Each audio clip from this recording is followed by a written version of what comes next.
Grabar, ya está grabando. Nada más necesito que hay nada más 16 y éramos 37, no 32. Ahí van, siguen llegando. Siguen llegando. 23. Me faltan 10.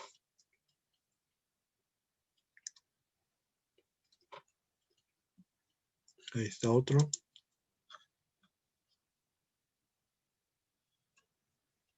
Ahí están más. Ahí están.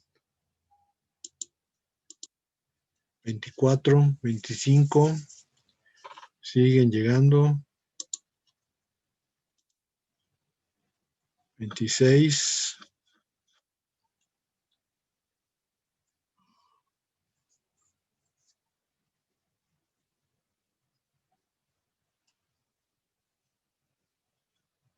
26. Eran más de 30, pero pues bueno, ya espero que no, no voy a cortar la presentación, así que espero que me avise la máquina cuando vayan llegando. Ok, voy a compartir.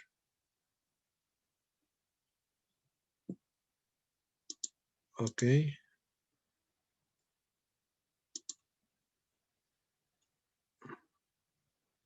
Bueno, entonces ya están aquí. Ver, admitir.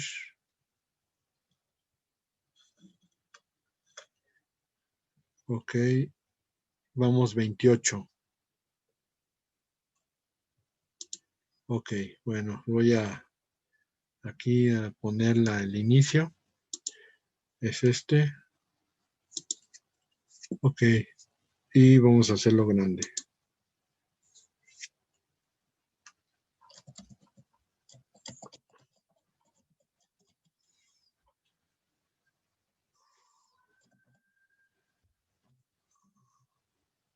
Ok, muy bien. Este tema es sobre el derecho del mar. El derecho del mar. El mar ha sido una de las cuestiones más implícitas en la naturaleza humana del hombre, porque desde que el primer simio, ya convertido en hombre, se echó en un tronco y empezó a navegar por un río, empieza la navegación. Y la navegación, salvo que me digan otra cosa, pero es prácticamente una actividad que la trae el hombre implícita, como es el comercio, como es el arte, como es el amor, así la navegación es connatural a la persona. Y técnicamente las antiguas culturas tuvieron un gran respeto por el mar. Por ejemplo, entre los antecedentes del Código de Hammurabi, que tenía más de 1200, pues hay indicios ya de actos de navegación, o los griegos que dejaron principalmente la Lex Rodia de Jactum y el Foenus Nauticum. La Lex Rodia de Jactum es lo que conocemos hoy como la echazón, es decir, cuando un armador, un capitán de un barco está moviéndose el barco de tal manera que puede hundirse, lo que hace es romper la borda del barco y sacar la mercancía al mar, que se pierda la mercancía, pero no perder todo el barco. Entonces, esto que conocemos hoy como la echazón, pues se manejó en la antigüedad como la Lex Rodia de Jactum. Y el Foenus Nauticum era una forma de financiar la navegación, un crédito marítimo, que se conoció también como préstamo a la gruesa aventura. Esto implicaba forzosamente que un capitán, un armador, necesitaba dinero para llevar a cabo la aventura marítima, viva con un prestamista y entonces al prestamista, el prestamista le daba dinero para hacer la navegación y entonces tenía una situación especial. Es decir, si llevaba a cabo la aventura marítima y la aventura marítima era exitosa, regresaba el armador, entonces tenía que pagar el préstamo más un premio. Y si no se daba la aventura marítima, se perdían las mercancías o se perdía el barco, que siempre era un riesgo, entonces lo que ocurría es que entonces el prestamista perdía el préstamo. Esto es el foenus nauticum, también conocido como préstamo a la gruesa. Una de las características que tuvo el préstamo a la gruesa es que se consideró usurario y por eso precisamente se quitó de las legislaciones marítimas del mundo. ¿Por qué usurario? Porque el premio, el famoso premio, podía disfrazarse de interés o de capitalización y entonces la misma sociedad lo retiró por ser usurario. Pero durante muchísimo tiempo el préstamo a la gruesa aventura estuvo funcionando en el mundo, por lo tanto tenemos esos antecedentes en la navegación. Pero vamos a tener que llegar a Roma. Y en Roma, el mar no se encontraba en el comercio porque era un bien común a todos los hombres. Y cuando hablamos de un bien común a todos los hombres, estaríamos hablando de una res communis omnium. Y aquí tenemos las opiniones de los juristas, de los jurisconsultos. Ulpiano decía, el mar por su naturaleza debía estar abierto a todos. Y Celso decía, equiparándolo al aire, es una cosa común a toda la humanidad. Entonces, lo está muy claro que para los romanos el mar no era algo que se pudiera aprovechar o apropiar. Técnicamente para ellos era esa res communis omnium. Sin embargo, tenemos muchas discusiones, porque por ejemplo algunos de ustedes dirán, es que los romanos decían mare nostrum al Mediterráneo. ¿Por qué lo decían mare nostrum si decían que los mar no se podía apropiar?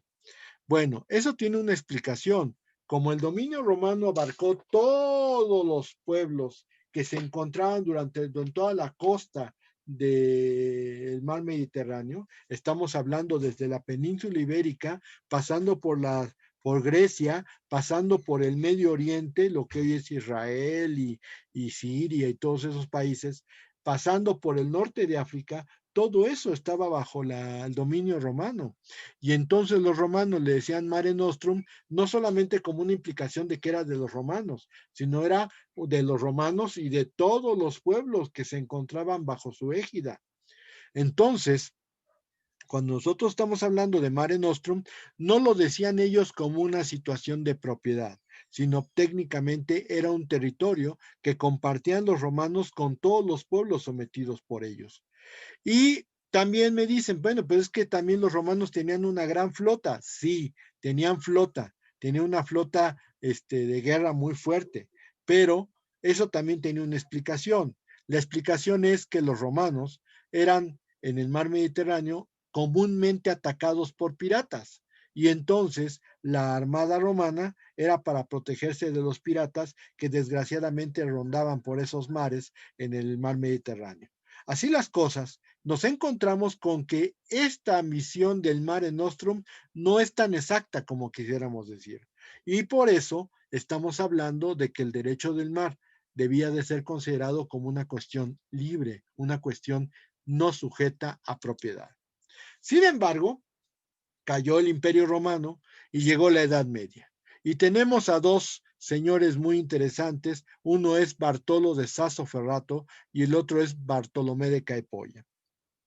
Primero, Bartolo de Sassoferrato decía que el régimen romano del mar se contraponía con los criterios de protección de los soberanos, una situación bien lógica. ¿Por qué?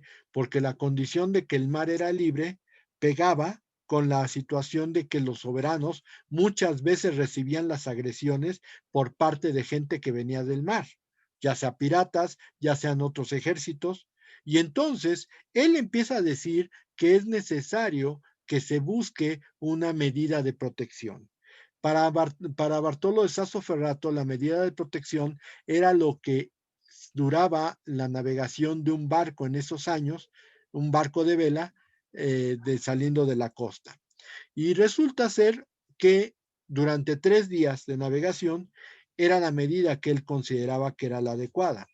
3 días de navegación para un buque de vela como los que se encontraban en ese momento y quizás los más rápidos, pues daban una cantidad que hoy podría parecer hasta irrisoria, 100 millas náuticas. Y entonces Bartolo decía que la protección de los soberanos debía de ser de esas 100 millas náuticas. Obvio, había otros criterios. Por ejemplo, Bartolomé de Caipolla decía que el mar era posible adquirirlo por prescripción, lo cual pues completamente botaba del derecho romano. Y sin embargo, ¿qué sucedió? Bajo estos criterios de estos juristas, lo que hicieron los pueblos fue empezar a decir, esta parte del mar es mío. Y por ejemplo, los venecianos reclamaban propiedad exclusiva sobre el mar Adriático.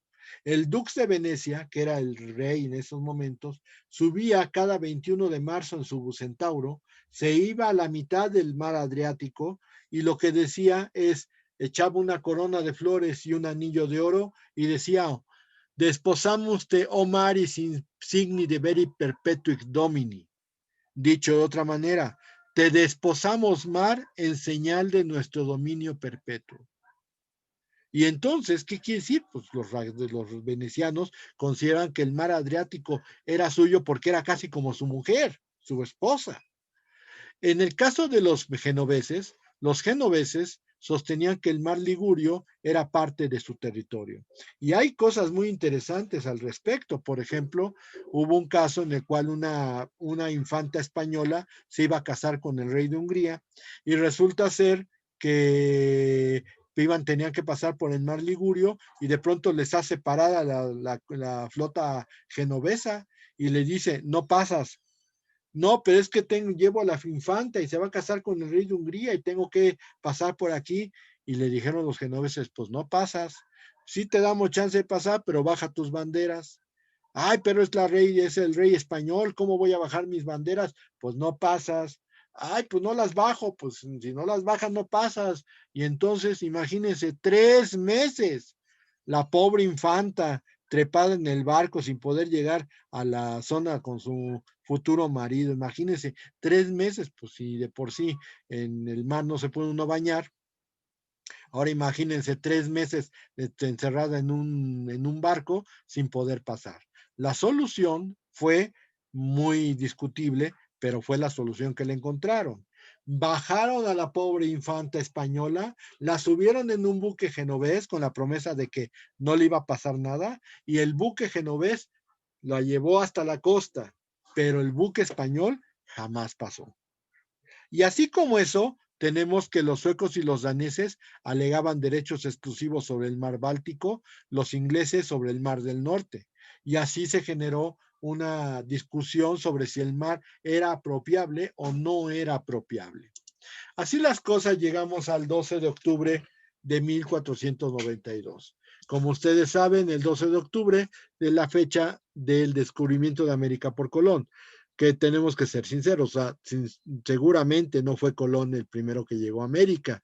Tenemos datos de que hubo gente nórdica, o sea, vikingos, que llegaron a América antes que Colón, pero no se supo hasta ese momento. Segunda situación, pues fue el caso precisamente de Quetzalcóatl, el famoso dios tolteca que llegó del oriente, llegó a sentarse en Tula, les pidió a los toltecas que no hicieran sacrificios humanos, después empezó a tener conflictos con los sacerdotes y a final de cuentas lo que sucedió con esa leyenda fue que al decirles que no podían hacerlo, los sacerdotes empiezan a hacerle la vida pesada y él dice, pues qué necesidad tengo, y entonces se va otra vez hacia el este y en una balsa se avienta al mar y dice, volveré. Bueno, es la parte de la historia que todos pretendemos conocer con mayores o con menores precisiones.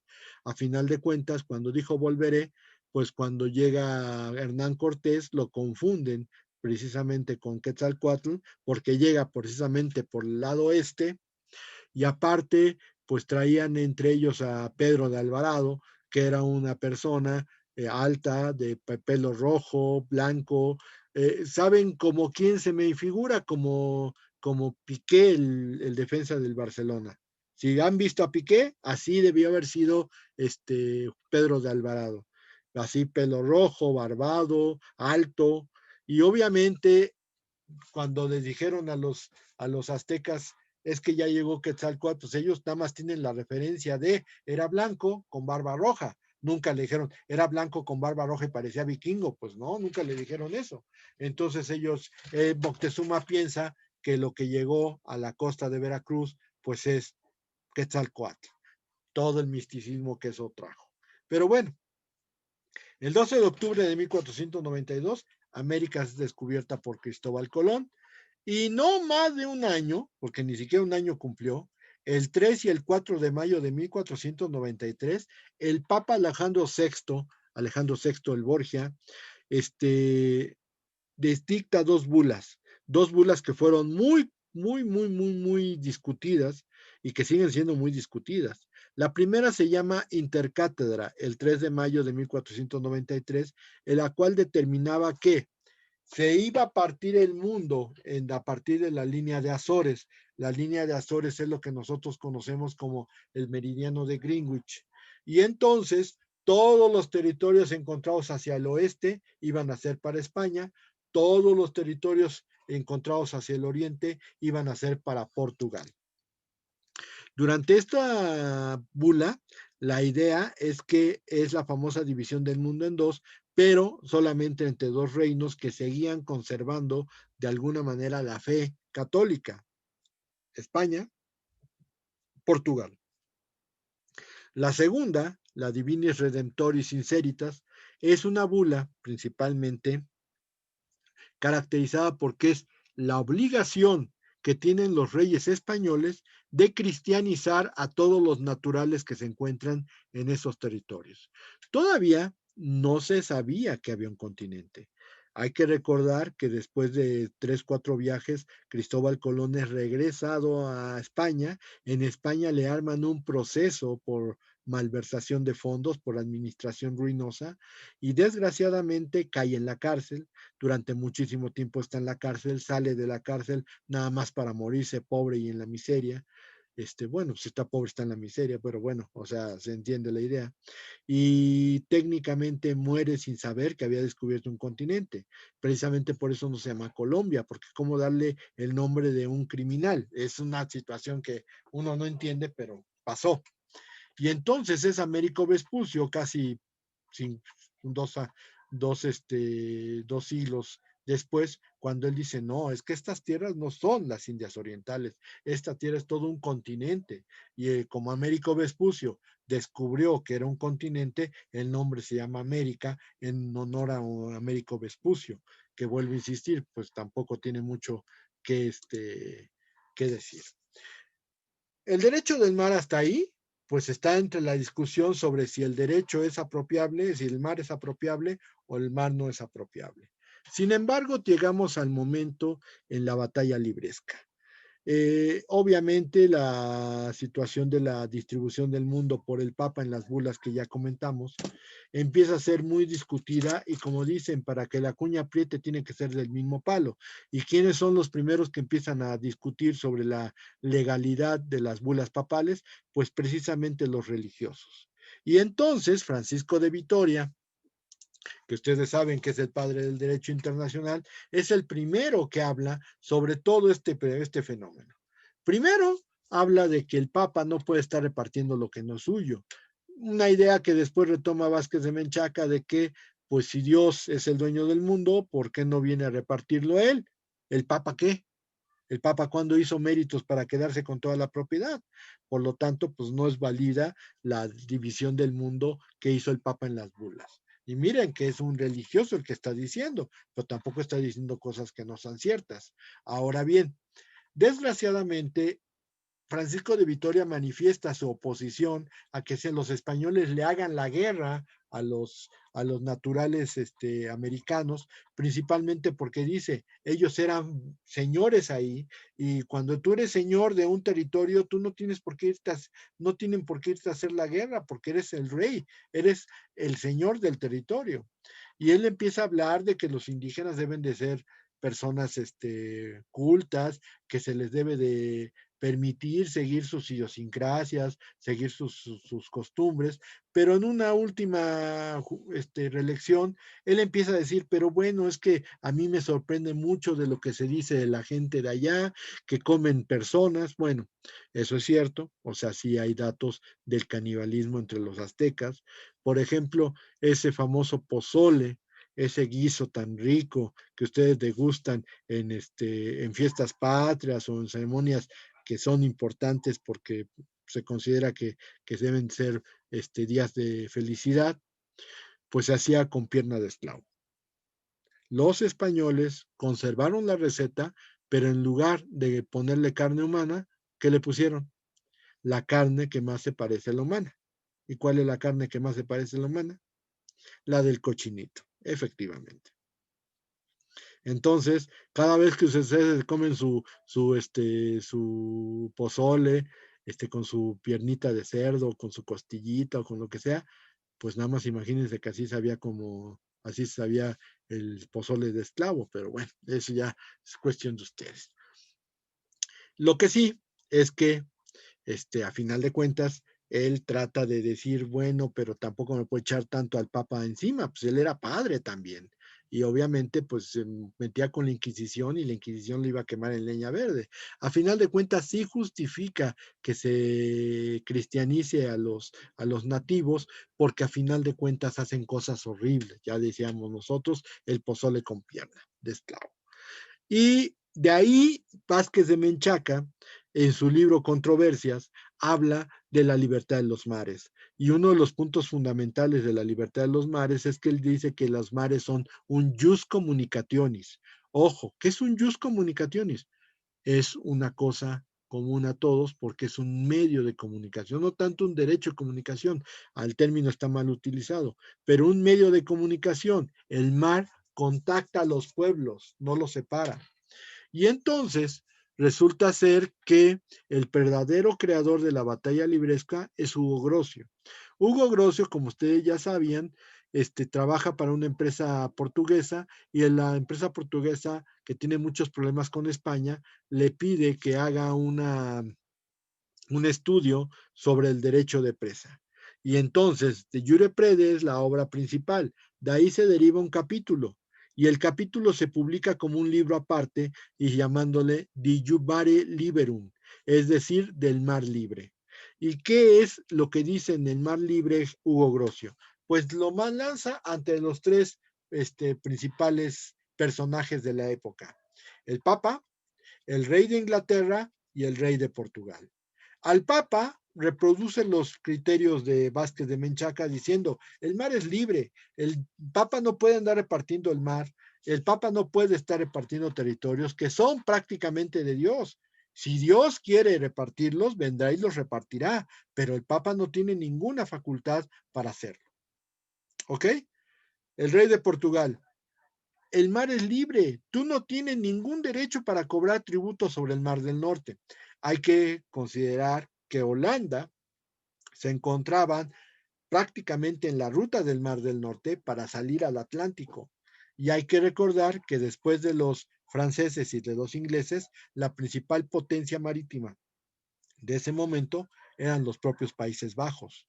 Y por lo tanto, pues también tenían piratas y también tenían corsarios, pero eran, digamos, la tercera potencia de navegación del mundo. Por lo tanto, pues ellos pedían condiciones de igualdad, la cual no se daba precisamente porque los ingleses se le llegó a llamar la tierra, no, la reina de los mares, porque Inglaterra tenía el control de todos los mares con sus corsarios, con sus piratas y con sus negocios válidos. A final de cuentas, el rey de Inglaterra primero negó que tuviera razón Hugo Grocio, lo vamos a ver, pero después se convirtió en el pilar más importante para defender la libertad de los mares mucho tiempo después de la batalla libresca. Bueno, y el rey de Portugal, ¿por qué? Porque haciendo base o con fundamento en las bulas papales, ellos trataban de defender las posesiones que les había dado el Papa en el sureste asiático. Y entonces, pues ellos trataron de controlar. Pues llegaron un momento a tener control de la India, llegaron un momento a tener control de toda la península malaya. Pero ¿qué sucedió? técnicamente los ingleses y los franceses le quitaron ese territorio a Portugal. Y por ahí me decían, oiga, ¿y Filipinas? Bueno, Filipinas siempre fue colonia española, fue la única colonia española que existía en esa zona, y después cuando se descubrió el continente americano y fue conquistado México, entonces se generó el comercio interoceánico conocido como la nao de China, que no venía de China, venía de Filipinas. Y con la nao de Filipinas, pues llegaba al puerto de Acapulco, se hacían ferias por todo el territorio mexicano para llegar a la Ciudad de México, de ahí se tomaban más ferias para llegar a Veracruz, y de Veracruz salía hacia España, el primer corredor de comercio interoceánico que existió en el mundo, y eso lo hicieron los españoles con una antigua posesión que tenían.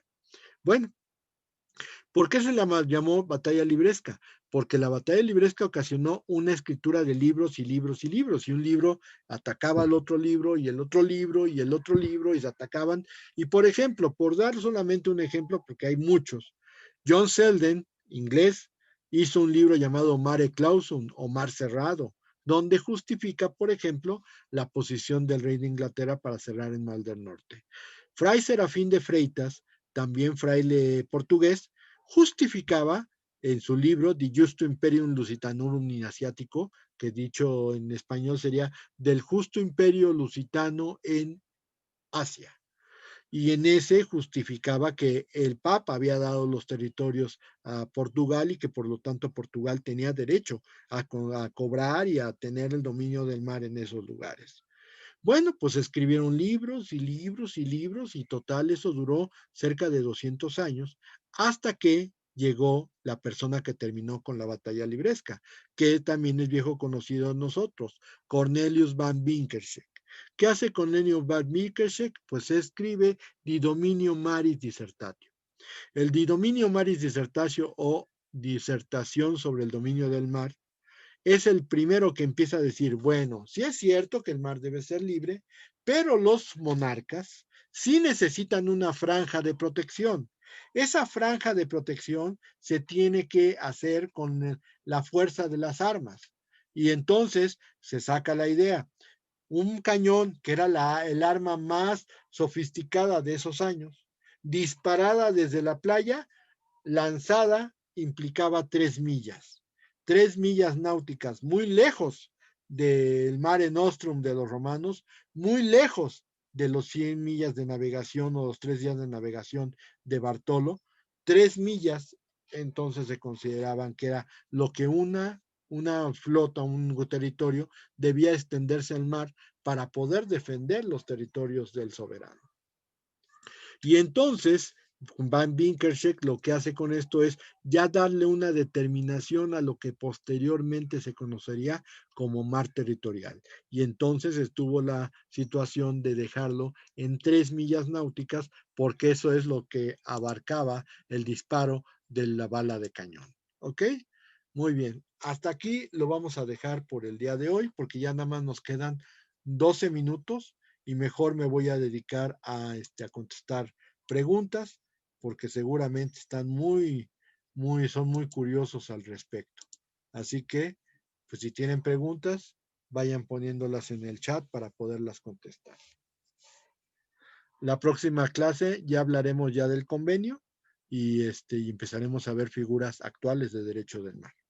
Pero bueno, ahorita ya nada más esto es la introducción sobre el derecho del mar.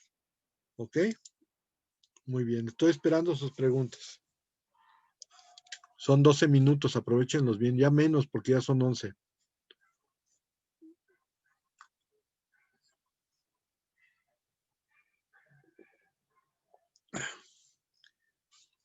Parte de Américo Vespucio, de ponerle nombre a su continente, sirvió para que bautizaran con eso a ciertos equipillos que andan por ahí, que presumen que son los mejores.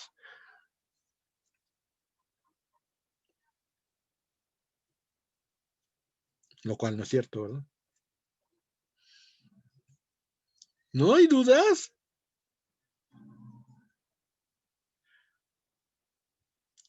A ver, dice Araceli que si ahora sí hay ley. Bueno, hay un convenio muy importante, que es el convenio de Montego Bay, lo vamos a ver en su totalidad. Yo siempre he comentado que el convenio Montego Bay es quizá el código más acabado, no tanto de acabado de que ya no sirva, no, el más acabado, el más pulido de todos los códigos que existen sobre el mar.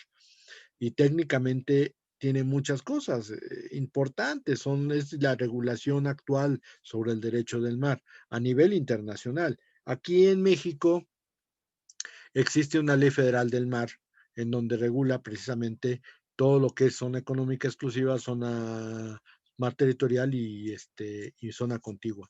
Pero esa es una ley interna de México que no se aplica a todo el mundo. En cambio, para todo el mundo sí existe el convenio de Montego Bay. A ver si con eso ya le contesté. ¿De veras no hay ninguna duda? ¿O ya se durmieron todos y me están dejando hablar como perico? Yo, Montiel, porque es el único que es decente y me pone su cámara, pero pues todos los demás. Ah, ¿verdad? Les tengo que andar tocando el corazón para que pongan su cámara. Y a la serie nada más me la pone así de probadita y ya. Ok. Es que los datos, profe, son los datos. Pues es que cómprese una tablet o algo así para que ya no tenga que Es que andar. aquí no hay señal de internet, profe. De hecho, aquí en la central de abastos, como se cayeron las naves, no ha entrado todavía Telmex a reparar su desmán y no entra otra telefonía, entonces no tengo ni cómo contratar este internet. Ok. Bueno, déjeme contestar. En los espacios del mar también entran las islas. Sí, vamos a ver régimen de islas. Dice, ¿en qué puede consistir el Mare Nostrum? El Mare Nostrum significaba para los romanos mar nuestro, pero vuelvo a insistir, como ellos tenían el control de toda la costa del mar Mediterráneo, abarcaba Turquía, abarcaba Grecia, abarcaba todo el norte de África, abarcaba Medio Oriente, todo eso era parte del dominio de los romanos, por eso se les decía al océano mar Mediterráneo el Mare Nostrum, pero no significa que dijeran los romanos que era mar de los romanos, aunque pues sabiendo que ellos eran los dueños de todas las tierras, pues el mar quedaba encerrado entre las tierras. Entonces, de alguna manera sí podríamos entender que el mar del derecho romano, o para el romano común, pues el mare nostrum era el mar, una visión completa de todo el mar, porque estaba rodeado por los dominios romanos. Pero definitivamente la naturaleza del mar nunca fue de manera privada. No podían los estados, no podían las personas. Decían por ahí los romanos, es tan burdo como decir, le vendo un puño de aire a quien quiera. Un puño de aire, mire, aquí lo tengo, fresquecito, lo acabo de atrapar. Pues es absurdo. Ahora imagínense, aquí te vendo un puñito de agua de mar. La acabo de agarrar. Pues no se puede. Estamos hablando de cosas que están en la naturaleza. Por si alguna vez alguien se preguntaba, Chihuahua, y entonces, ¿por esto no cobran el agua en los restaurantes? Normalmente por eso, porque el agua es lo más corriente. Es más, muchas veces el agua que pides en los restaurantes, pues no te la sacan de una botella ni de un garrafón, te la sacan de la llave.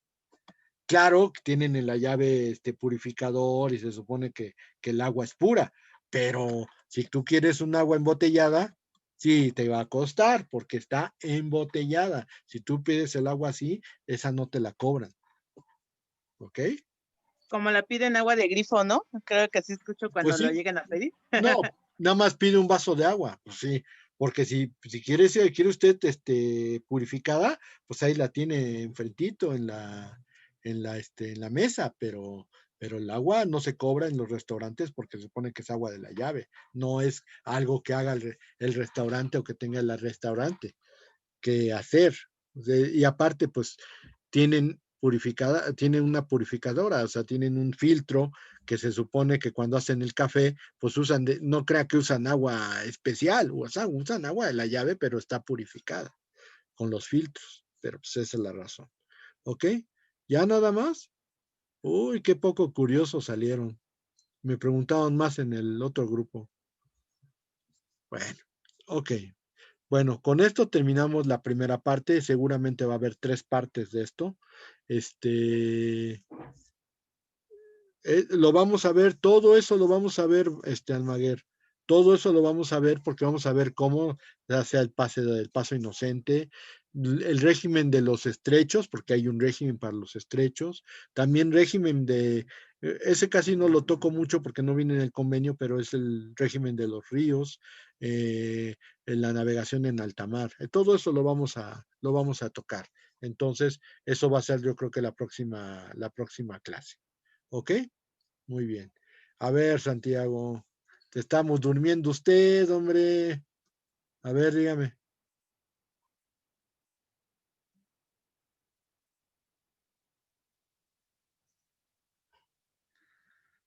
Me mata del suspenso.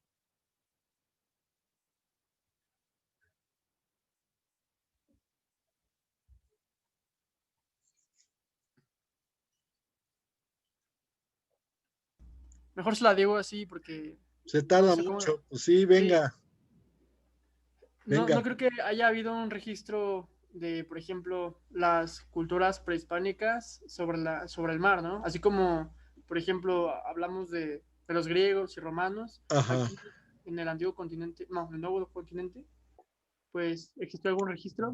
Yo le digo algo que me contó un doctor, al cual le tengo mucho aprecio, y que me decía, todavía algunos autores sí comentan eso, en algunos documentales se comenta, pero para nosotros se quedó así, nada más en el hecho de que cuando Moctezuma quería pescado, pues iban corriendo desde Veracruz, pescaban el pescado y todos iban corriendo para que le llegara fresco a la Ciudad de México a Moctezuma. Sin embargo, al parecer, había comercio exterior entre los aztecas y los incas. Y usted va a decir, Chihuahua, pero ¿cómo? Si los aztecas estaban en el altiplano y los incas estaban en la zona de Perú. O sea, ¿cómo le hicieron? Bueno, se dice que por navegación, digamos, interior, lo que hoy conoceríamos como cabotaje, que los barcos aztecas generalmente iban rodeando la costa, no tanto navegación en alta mar, sino bordeando la costa, generalmente rodeaban Yucatán, llegaban a Centroamérica y en Centroamérica, en Panamá, bajaban las mercancías a caballo o más bien a lama, bajaban las mercancías, llevaban las mercancías hacia la otra costa del Pacífico y de ahí tomaban otras lanchas para llevarlas directamente al centro del imperio inca. Y se dice que había contacto de ese tipo entre los incas y los aztecas. Obviamente suena muy hasta lógico, pero pues también hay que reconocer que también en ciertos aspectos los mayas también fueron grandes navegantes. No sé si alguien ya fue a Tulum. ¿Alguien ya fue a Tulum? Y no nada más a la playa, sino alguien ya fue a Tulum.